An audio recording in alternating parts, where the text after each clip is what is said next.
Já fez um ano que acabei o meu curso, o que também significa que há um ano eu estava à procura de trabalho e foi um processo que no meu caso demorou 6 meses e para algumas pessoas, claro que demora mais, para outras demora menos. Mas então decidi partilhar um bocadinho da minha experiência de como é que foi arranjar o meu primeiro estágio e algumas dicas que eu tenho de coisas que eu até gostava de ter começado a fazer mais cedo. Acho que há logo uma diferença muito grande entre a licenciatura e o mestrado, porque durante a licenciatura, claro que uma pessoa começa a pensar no que é que vai fazer a seguir, mas acaba por haver mais opções do que para lá trabalhar. Enquanto que no mestrado, acho que começamos a sentir um peso maior quanto a trabalhar. E outra razão também é que a maioria das pessoas em mestrado também já está a trabalhar, ou pelo menos no meu caso, já tinha muitos colegas que estavam a trabalhar, e isso fazia-me sentir um bocado mal comigo própria e pensar constantemente porque é que eu não estou a trabalhar, eu também deveria estar a fazer isto, só me fazia bem. E portanto o meu processo de procura começou precisamente enquanto estava a estudar, um bocado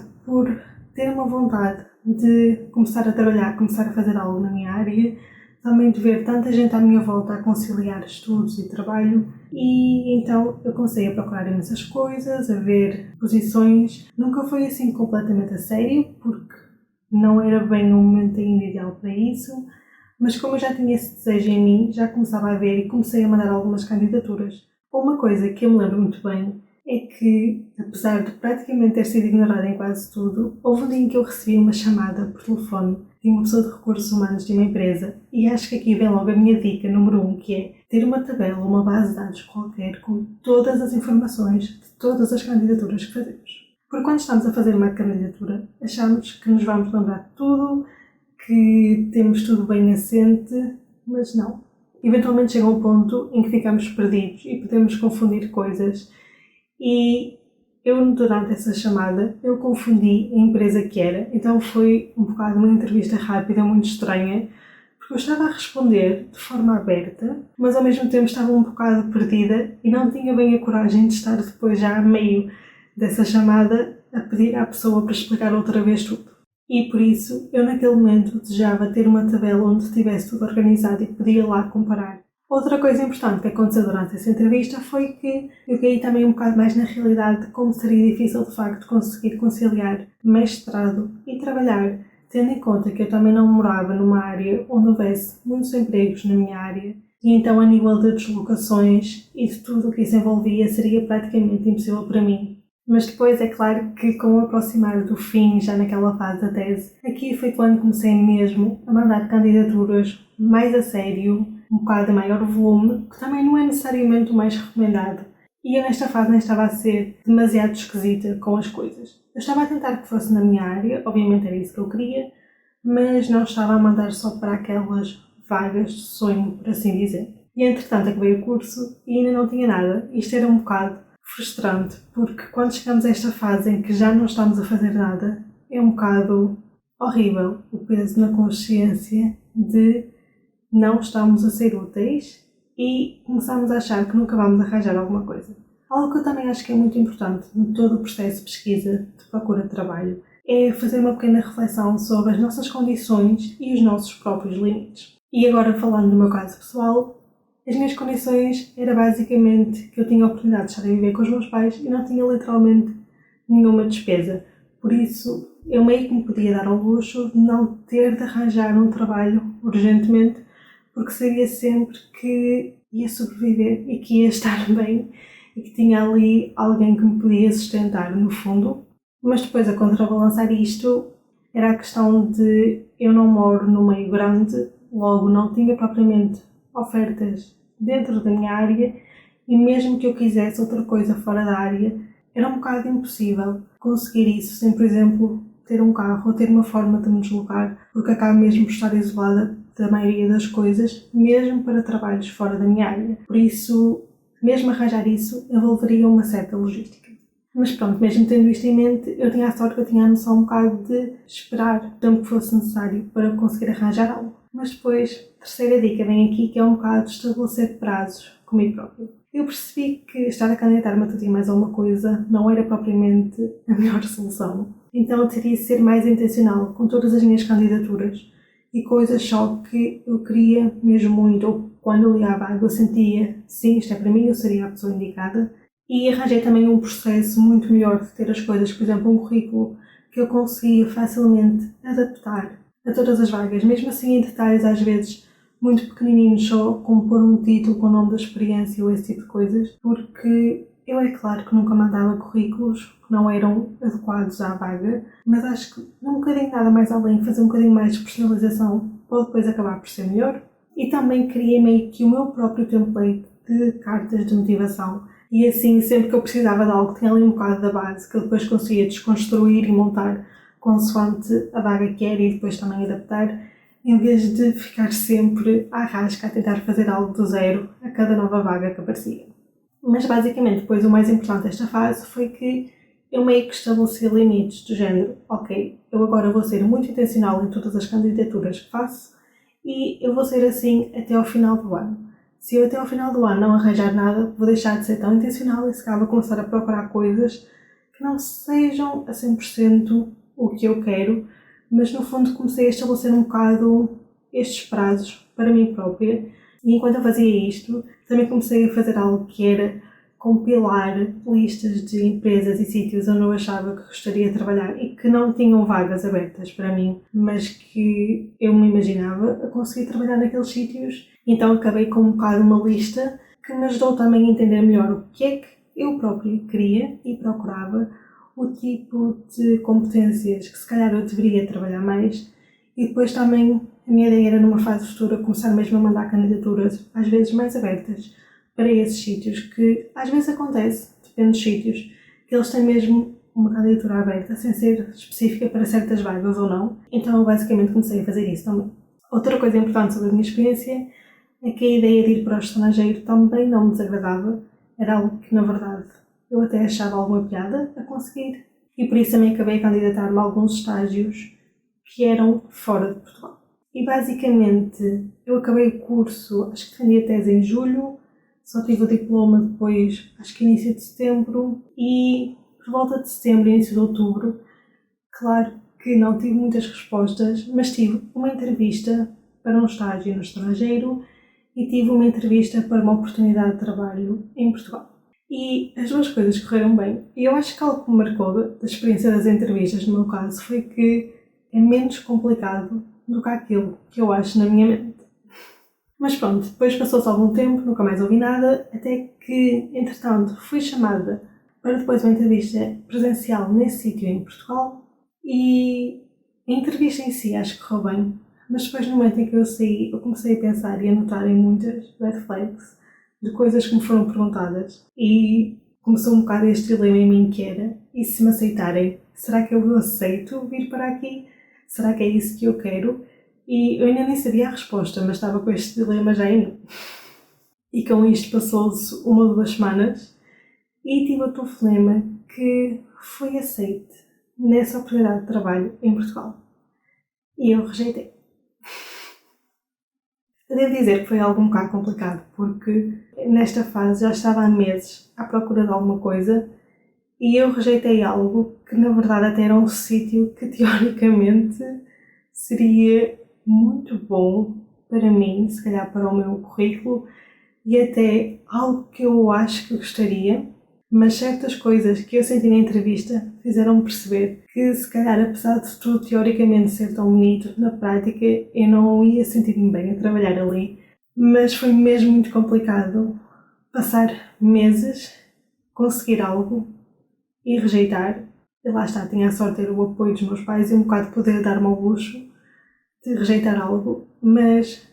psicologicamente foi mesmo um bocado complicado para mim, porque eu rejeitei isto e não tinha nada, eu não tinha avançado em mais entrevistas para lado nenhum, não tinha recebido mais feedback de lado nenhum, estava um bocado parada, porque nem sempre há assim tantas vagas ou oportunidades a surgirem e já estava mesmo a sentir que ia chegar ao final do ano e que ia deixar de ser tão esquisita nas minhas candidaturas e tão intencional porque claramente não estava a resultar. Até que, nessa mesma semana em que eu rejeitei, não sei se recebi essa chamada logo na segunda ou na terça, eu rejeitei isso e na sexta-feira eu recebo um e-mail do sítio estrangeiro a perguntar se eu ainda estaria interessada na vaga. Eu acho que eu nunca estive tão grata por sentir e confiar naquilo que eu senti. E eu penso imenso como, se eu não tivesse dito que não a essa oportunidade em Portugal, a outra eu já nunca teria aceitado. E é sempre bom ver como estas coisas na nossa vida acontecem. Mas devo dizer que receber esse e-mail deixou-me mesmo muito feliz. E eu lembro que na altura eu nem estava a perceber, eu pensei que era para ser chamada para nova entrevista, que não era que estava selecionada nem nada do género. E depois, era sexta-feira, claro que não tive respostas, tive um fim de semana completo sem saber afinal o que é que era aquilo. Até que depois chega a outra semana e recebo a proposta que me aceitam. E isto aconteceu já em dezembro. E o contrato oficial veio logo na primeira semana do ano. E literalmente uma semana depois, eu fiz a mala e mudei-me para Bruxelas.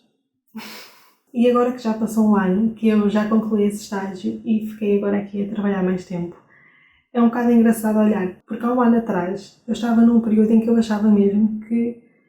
era o fim, que não ia conseguir arranjar emprego, o que é que eu ia fazer, porque era mesmo frustrante. E depois eu duvidava de mim própria, das minhas capacidades, sentia que eu nunca seria bom o suficiente para conseguir ter alguma coisa. E eu agora penso nisso e parece um período tão curto da minha vida, agora que eu já vivi uma experiência profissional, mas mesmo assim ainda tenho bem a noção de como é complicado. E eu acho que só mesmo quem está a passar por isso é que se apercebe de como é complicado. E entramos naquele loop de querem experiência, mas como é que eu vou ter experiência se nunca dão oportunidade a quem não a tem e nunca vamos conseguir avançar a partir de certo ponto? Eu acho que o mais frustrante é mesmo como a maior parte das vezes nós nem temos noção da resposta, porque às vezes sabe melhor ouvir um não do que simplesmente não ter a resposta. E aliás, das poucas vezes em que eu recebi rejeições, na verdade deixou-me com boa impressão da empresa, porque eu pensei, ok, levaram o recrutamento a sério, mesmo que tenha sido para me rejeitar, pelo menos sei que a candidatura chegou lá e podem não ter visto, não sei, mas houve ali qualquer coisa para me darem a rejeição, o que é muito melhor do que não ter a resposta.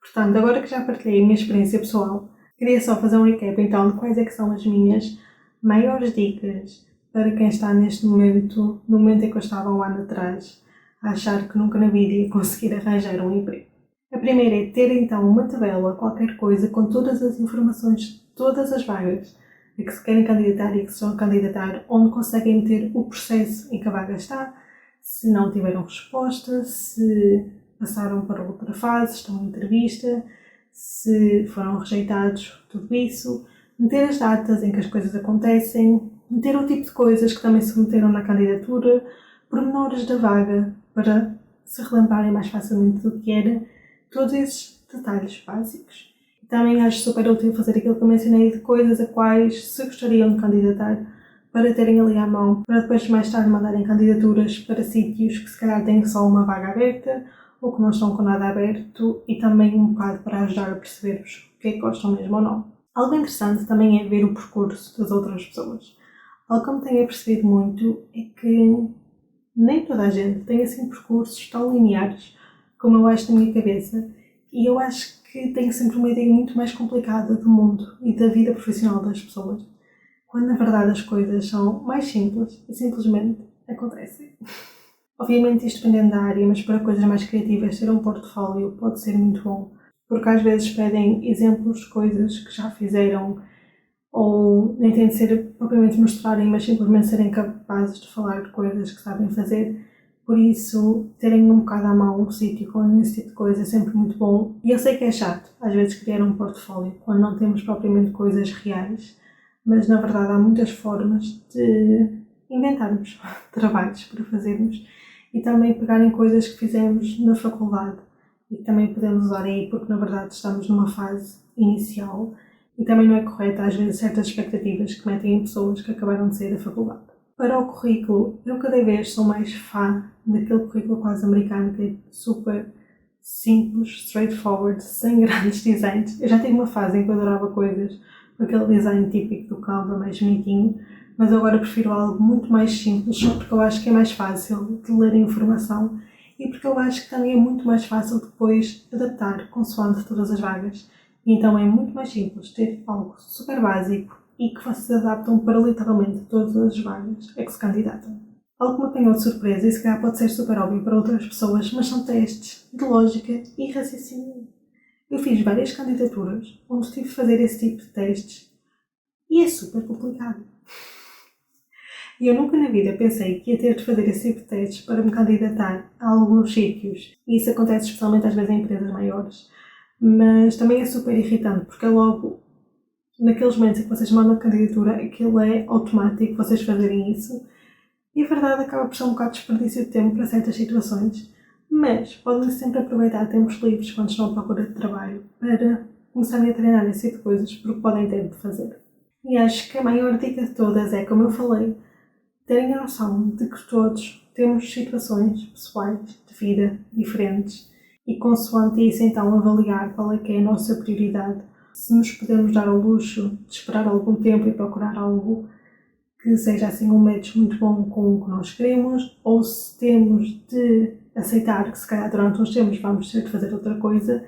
Acho mesmo muito importante fazer isso. E depois também o tipo de coisas a que se calhar estamos dispostos a abdicar de género, alargar se calhar a área para a qual estamos a procurar emprego. E para além de área de trabalho também me refiro mesmo à área a nível geográfico, se queremos algo em Portugal, se queremos no estrangeiro, se até X dia não arranjarmos na nossa área, vamos alargar a pesquisa para também procurar noutro tipo de coisas mais simples porque queremos e precisamos mesmo ganhar dinheiro. Todo esse tipo de coisas acho que acaba por ser muito importante e vai ditar um bocado como tudo corre. E por último é tentarem estarem bem com vocês mesmos e não duvidarem das vossas capacidades, porque eu não gosto de dizer que é preciso sorte, mas neste tipo de coisa acho que essa acaba por ser a melhor expressão. Porque, por exemplo, a vaga onde eu acabei a trabalhar foi algo que eu meio que encontrei por sorte e por acaso, e por isso é que é bom às vezes também procurarmos fora daqueles sítios mais comuns um dia ou outro, ver o que é que há de diferente, ver o que é que há noutros sítios, porque nunca sabe o que é que nos pode aparecer. É um processo frustrante. Eu sei que também acabei por ter uma experiência muito boa e acabou por correr tudo super bem, mas temos também de perceber que nem sempre tudo é perfeito e vai correr da melhor forma. É normal duvidarmos de nós próprios, mas também devia ser normal termos mais confiança, mesmo que ainda não estejamos a ver objetivos. E o truque acaba a ser mesmo não desistir e aproveitar esse tempo. Também é bom às vezes procurar outras coisas como cursos ou formas de melhorarem certas competências só para conseguirem sentirem-se um bocado mais confiantes no que são capazes de fazer e também depois para certas candidaturas que fazem e também arranjar um bocadinho uma forma de fugir ao pensamento de têm de arranjar trabalho, porque é muito difícil acabar a passar semanas, meses com esse peso mental de tenho de arranjar alguma coisa, mas não estou a conseguir arranjar. E como é que é se eu nunca arranjar? E acima de tudo, muita paciência durante todo o processo.